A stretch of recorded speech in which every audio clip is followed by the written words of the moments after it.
Buster Posey lays out his strategy after a trade deadline that depleted the Giants' clubhouse. Arlington, Texas.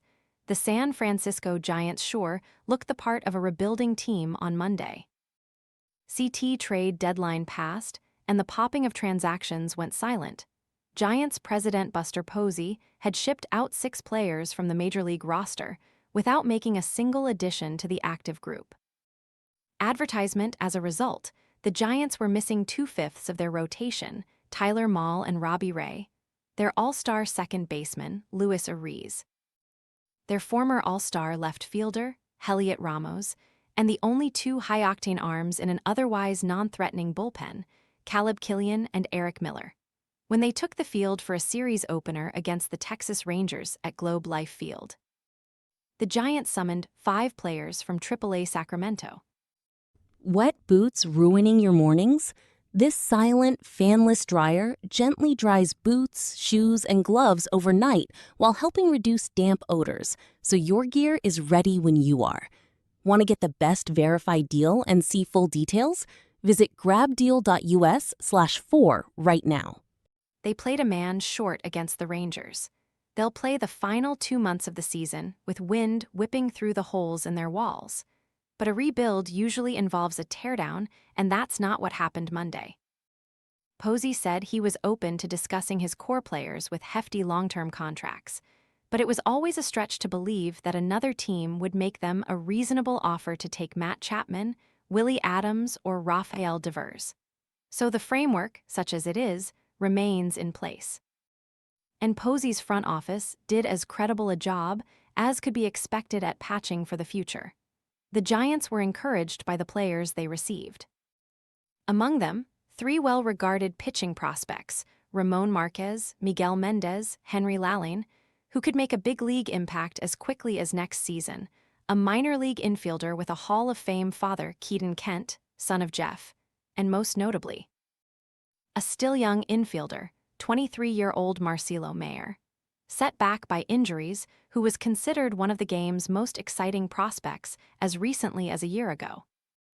We're very happy with the players we got back, but we also understand that, until the production actually happens on the Major League field, you're just kind of dreaming, Posey said on a teleconference with reporters Monday afternoon. But we are excited about our return and just looking forward to watching these guys develop. Advertisement, is it dreaming to believe that the Giants can contend for a place in the postseason next year? There are hopeful ways and level-headed ways to answer that question. Posey, when asked to characterize the team's goals at the trade deadline, struck a tone somewhere in the middle. I guess you can characterize it how you want, but I wouldn't necessarily say a rebuild, Posey said. I mean, obviously, we moved 6 Major League players off of our roster today. I guess the message is we're not satisfied with the way that we've played this year and the last few years, and we're trying everything we can to continue to build a product that we can all be excited to come and watch. That was really the goal in this. Even if we have to subtract a little bit now, can we potentially add some players that we think our fans are going to be excited about and hopefully wear a Giants uniform for a long time? 5 trades can be a bit dizzying to synthesize, so here's a full rundown of the Giants deals in chronological order, with a note or 2 on each. This was the first deal to go down Sunday night and the simplest to analyze. The Giants found a taker for the $2.07 million that remained on Mahle's contract. They got the 2026 version of Tyler Matzek in return. Molina has a 6.89 ERA in 55 career games and was optioned to Sacramento. Even if he pitches for the Giants this season, he's not likely to last past the first 40-man roster squeeze they face. The Giants had the framework of this deal completed Sunday night, and it came together Monday morning. As much as it hurt to trade an entertaining and inspirational player, Arraez was an impending free agent, and the Phillies used perhaps their best trade chip to add him to a lineup desperate for more contact. Marquez was the pitching prospect the Giants coveted. He's a development success who signed for $10,000 from a tryout in Mexico and transformed himself into the second-ranked pitcher in the Phillies system. The 20-year-old has used an advanced changeup to rack up a 1.83 ERA and strike out 86 batters in 54 innings between two single-A levels this season. Advertisement Posey said he would put Arraez behind only Jackson Flora, the fourth pick in last month's draft, in the Giants' internal pitching rankings. He was one that our scouts had flagged early on in this process, and a guy that we weren't sure we were going to have access to, Posey said. He's somebody that we're extremely excited about to add to the system and feel like he's a starting pitcher that's going to slot up in the top of our system going forward. After the Detroit Tigers received a less than compelling return for two-time Cy Young Award winner Tark Skubal, it was worth wondering whether the Giants would get a bag of balls for Ray, whose stuff and underlying metrics have been less impressive than his overall run suppression. Grunts and grit are still worth something in this game, though. The Giants added Mendez, a top 10 prospect in San Diego's system who has dealt with shoulder issues this season, but has an upper 90s fastball and slider combination that hints at a developing Randy Rodriguez. If the Giants choose the reliever route with Mendez, it's not hard to envision him being part of their next effective bullpen. Hernandez, a 17-year-old Cuban shortstop, signed for $1.4 million this past January. That's how fast this game moves. The Giants are already backfilling inventory behind Josuar Gonzalez and Luis Hernandez, their two teenage super prospects who made their debuts for Low-A, San Jose, on July 25. The Giants split Ray's remaining $7.4 million salary as well as a $1 million assignment bonus with the Padres. Adding the money they saved by trading Mahle and Arraez, the Giants trimmed just more than $8.8 million off their payroll. The trade hadn't cleared medicals when Ramos saw the news tick across a clubhouse television. Advertisement, I'm just really proud of being part of this organization, said Ramos, who was the Giants' first homegrown all-star outfielder since Chili Davis in 1986 and is also the only right-handed hitter to smack a splash home run into McCovey Cove. They have a lot of history, and it's gonna obviously have a big place in my heart. But at the end of the day, it's a business, and I'm very happy to be a New York Yankee for sure. Ramos grew up in Puerto Rico, and while he wouldn't confess to being a young Yankees fan, he acknowledged that everybody in Puerto Rico loves the Yankees.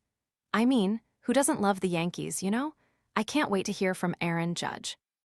I think pinstripes will look nice. Very classic. The Giants didn't have to trade Ramos, he has 3 more years of club control, but with their designated hitter locked up for the rest of the decade between Devers and Bryce Eldridge, and more outfield talent coming up through the system, Bo Davidson, Dakota Jordan, Victor Barracoto. It made sense to take advantage of a market starved for right-handed hitting outfielders if it meant balancing out a system that was tilted toward position players. Lalane, pronounced Lyle-O-N-E, is a 6'7" Bronx native who signed as an international free agent out of the Dominican Republic in 2021. Kent isn't the headliner in the deal, but he's the biggest name, especially after his father, former Giant Jeff Kent, was inducted into the Baseball Hall of Fame in Cooperstown, NY, last month. The Giants were set to take Kent, a left-handed hitter from Texas A&M who can play all over the infield, with their 4th-round pick in last year's draft when the Yankees nabbed him 13 spots earlier. Now, after spending this year's 3rd-round pick on Barry Bonds' nephew, outfielder Peyton Bonds, the Giants have plenty of bloodlines from their 2002 World Series team with none of the blood feud. Had nothing to do with their dads, Posey said. Their dads were players in their own right, but we like Keaton Kent and Peyton Bonds for the players that they are. Advertisement, the final trade of deadline day, pushed the Giants' overall results from productive to potentially outstanding. Miller is a controllable lefty who throws in the upper 90s and has a true wipeout slider. He also walks more than 6 batters per 9 innings and has a lengthy injury history.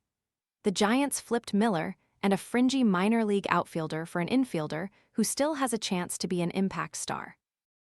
Mayer graduated from the same San Diego area high school that produced injured Giants infielder Casey Schmidt, Eastlake HS in Chula Vista.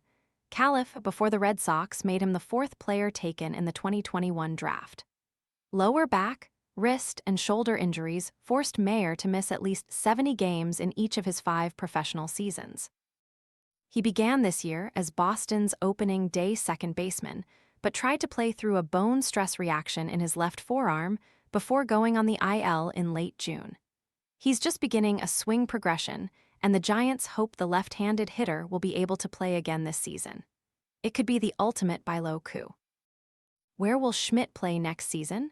If Maher proves the superior defensive shortstop, could his presence prompt an uncomfortable conversation with Adams sooner rather than later? The first step is for Maher to get healthy, and like with any prospect, there's a chance that never happens. The upside, though, was too compelling to ignore. I could just envision him doing a lot of things based off his history, Giants manager Tony Vitello said of Maher.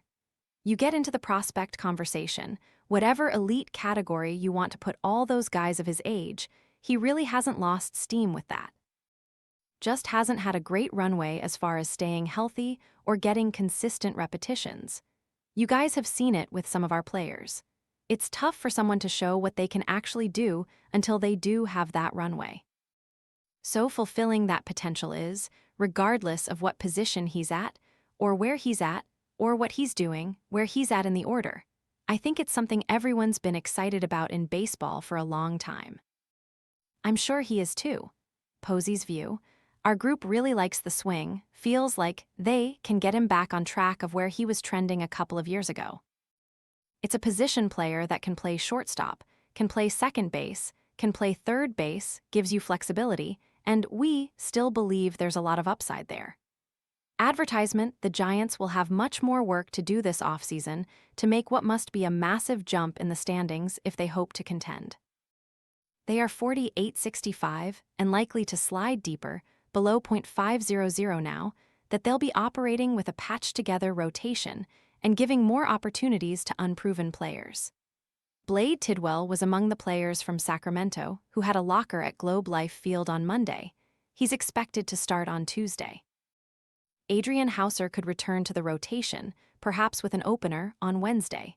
The Giants still have their ace, Logan Webb, and everything else aside, they're a contender anytime he steps on the mound. Webb struck out 8 in 6 shutout innings in Monday night's 5-1 victory. Young-Hoo Lee hit a pair of home runs. It's true, if the Giants were rebuilding, they would have put Webb on the market where he would have been the second most valuable pitcher available, and maybe, given his 2 more years of club control, fetched an even bigger return than the Tigers got for Skubal. They would have disappointed Lee's many fans and traded him to one of several teams that expressed interest. They would have taken pennies on the millions of dollars and shipped off Devers, Adams, and Chapman to any team that would have them for a speck of salary relief. The Giants didn't stage a total fire sale. But does it matter whether you call it a rebuild or not? The only thing that matters is whether the Giants will be any good next season. And other than cloning Webb 4 times over, it's hard to imagine the Giants returning to the upper echelon of the NL West anytime soon. Yet Posey, after taking a level-headed approach to the trade deadline, still dares to dream. I don't think it's out of the realm of possibilities at all to think that we can be in contention next year, Posey said. Yes, I do think, and we feel like there's still a chance, as bad as this year has been, that we can be a team that can be in contention.